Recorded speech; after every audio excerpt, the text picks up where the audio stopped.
Hello everyone and welcome back to my channel, or welcome to my channel if it's the first time you are visiting. Thank you so much for joining me today. If you've not already guessed by the title, today we're going to be talking all about new fragrances in my collection, slash I've also got a couple of new releases. I'm super excited about this video, so if you want to hear more, please do keep on watching. Now, before we get started, I would really appreciate it if you could subscribe to my channel. It really helps me out and I will continue making fragrance content like this for you in the future. Plus, I'd love it if you could join me over on Instagram. I've popped my handle on the screen and it's also in the description box, but I would love it if you could join me over there because I'm regularly posting fragrance content too, and it's not always the same. Now we've got that out of the way, let's get started on the first fragrance that I want to talk to you about. And it's a new release and I have been super excited about this one because for me, it sounded like the most incredible spring summer fragrance. And that is Juliette Has Lust for Sun. And when I saw that this was being released, I was absolutely swooning because the notes sounded magical and the bottle is so pretty. Does this not look like the most beautiful sunset in a bottle? I absolutely love the packaging design. It's a bit reminiscent of vanilla vibes that had the kind of blue gradient, and here we have this beautiful kind of orangey yellow gradient. I think it's absolutely gorgeous. But do the notes live up to the name? Well, for me, yes, they do. This is a beautiful spring summer tropical beachy scent. If you love your florals, especially your balmy white florals, then you absolutely need to check out Lust for Sun. But there's also coconut in here, which is delicious. And then you've got some musks and vanilla in the base. I'm actually going to read you the full note breakdown first before I share my thoughts. The top notes are bergamot, coconut, and freesia, and I absolutely adore freesia in fragrances. Middle notes are ylang ylang, gardenia, jasmine, orange blossom, and the base notes are ambroxan, white musk, and vanilla. So what does Lust for Sun smell like? Okay, you definitely get that coconut, and it is almost reminiscent of a tanning oil. And I'm specifying oil instead of lotion because this has an oiliness to it. I don't know how to explain that, but it smells more like a tanning oil. Not through and through, by the way, so please do not let that put you off. But it has this oily, solar feeling to it. It definitely reminds me of being out in the sun, but where this gets really interesting is the choice of florals in here. So the reason why to me it doesn't smell like a suntan lotion is the use of gardenia, the use of ylang ylang, and the use of freesia. They are very beautiful florals. They smell tropical, they smell beachy, they have this waxiness to them. And I just think this is absolutely stunning on the skin. Now, one thing I will say is this performs very differently on the skin than it does on a paper test strip. So please do try both ways if you are going to be testing it on paper too. And I tried this on paper and it was a like, but it was not a full-blown love. Well, that is until I tried it on my skin. And it has this oiliness to it, which I'm gonna keep referencing. And I don't know really what that means. It's very much like a coconut oil that's been out in the sun and it's melted down. And there are some dewy, crushed florals in the mix. You get lots of vanilla, you get the musks. And I just think it's absolutely beautiful. The freesia almost adds a wateriness, which gives you that beach tropical vibe. It could have almost been a rainstorm and then you're smelling the florals and it's dewy, it's a little bit wet in the air, but the sun is shining and they're starting to dry out. I know that's the weirdest description ever, but I think Lust for Sun is such a great release from Juliette Has. And if you like your beachy florals, and you like your tropical florals, but with a little bit more musk and vanilla in the base, then I would highly recommend checking out Lust for Sun. I do have a 10% off discount code for Twisted Lily, which I will pop in the description box below. But I do think this will be the ultimate spring summer scent for many of you out there. It's not necessarily the most complex fragrance, but it will leave you smelling incredible. And the next fragrance is from Nuit, Nomade, and it is Sugar Leather. And I have been super excited about this release since I've heard it being teased. I actually got to smell this at Essence in Milan, and it was a love at first sniff. I actually had an out loud reaction in the room when I sniffed it, and I was like, oh, this is so good. Now, if you are not a leather fan, please do not let the name put you off, because whilst there is leather in here, it's a very, very soft leather. It's not that prominent at all to my nose. This does have a backbone, and I will describe that in a little bit. But to me, this is more of a sweet gourmand fragrance. It has lots of sugar in here, as the name suggests, but you're also getting the most beautiful cinnamon note I feel like I've ever smelt, especially in the opening. It's really, really prominent.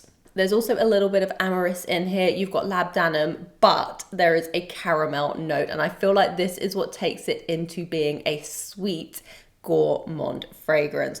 Now, out of those 5 notes that I've just mentioned, so let's say the cinnamon, the caramel, the amyris, the leather, and the labdanum, I would say to me, the leather is the least prominent. And that's why I'm saying, please do not let it put you off.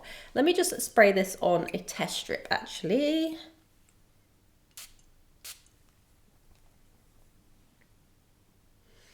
Yes. Yes, yes, yes. 100% highly recommend. I love it. There are definitely some other notes in here. I almost get like a tonka bean. I almost get an almond vibe too. I feel like there's patchouli in here for sure. But there's lots of sweetness. It definitely is a gourmand. It's just really, really good. And Nuit Nomade are really good at doing samples. So you can go on the website, you can order, I believe, a 2ml sample, a 10ml sample. You can get a 25ml size, and you can also get 100ml sizes.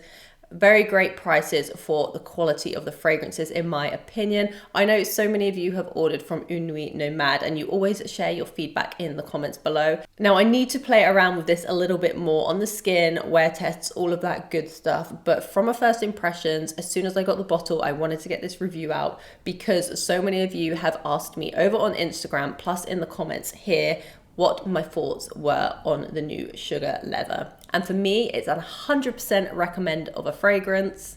If you like things similar to Soradora's Mandorle, if you like Kilian's Angel Share, if you like Parfums du Mali Herod, then you probably will really enjoy Sugar Leather. This doesn't have like the cherry note vibe thing going on in Mandorle, and it's not quite as sweet and boozy as Angel Share, but I would say they kind of sit in the same family in terms of being a sweet, dense and sticky gourmand. So please do expect a more detailed review of this one in the future. But as a first impressions, I have to tell you, I absolutely love it. It is gorgeous, and I highly recommend you sampling this one if you like the sound of the notes. The next fragrance is from Parfums du Mali, and it is Delina La Rose. And this was an absolute impulse purchase. I've been wanting it for the longest time, and I've been wanting to have what I would class as the holy trio. So Delina, Delina Exclusive, and Delina Rose. And I just couldn't resist it any longer. I saw a good deal online and I was like, right, add to cart, purchase. I didn't even really think about it any more than that, because I think this is the most beautiful, everyday, gorgeous, watery floral fragrance. You still get the essence of Delina in here, but it's lighter, it's an easier wear. I would say it's even a little bit more flirty, and I don't know, at the moment I've been enjoying my slightly lighter florals, and I could potentially prefer this over Delina and Delina Exclusive. I don't want you to hold me to that, because things change, my mood changes, but right now, this could be my favorite out of the 3. Now, I only just got it in my collection 2-3 days ago. I have sampled it before. I've had decants, I've sampled it in store. I already knew I loved it, which is why I purchased a bottle. but this is just the lighter version of Delina. So if you found Delina very screechy, a little bit hard to wear, then I would absolutely recommend trying out Delina La Rose. So I'm going to read you the notes quickly. It has lychee, pear and bergamot, Turkish rose, peony and watery notes, floral notes, white musk, woody notes and vetiver. I don't pick out the vetiver at all. And the lychee and the pear are definitely very prominent, and there's a lightness to this fragrance that just makes you feel very fresh, clean and put together, whilst also feeling very flirty and feminine. So I feel like it strikes a really good balance between being a fresh fragrance but also still being very flirty, and I would wear this on a first date. I feel like this could be a very good bridal scent too. I just want to spray a little bit more. I'm actually wearing this today as my scent of the day, but I just want to quickly spray it on my hand. Yeah. Absolutely still got the Delina DNA, but that tartness and screechiness from the top notes are gone. You definitely get a more watery, aquatic feel from it. I just think this is so effortless and so ethereal. I'm very happy to now have this in my collection, and I would highly recommend Delina La Rose.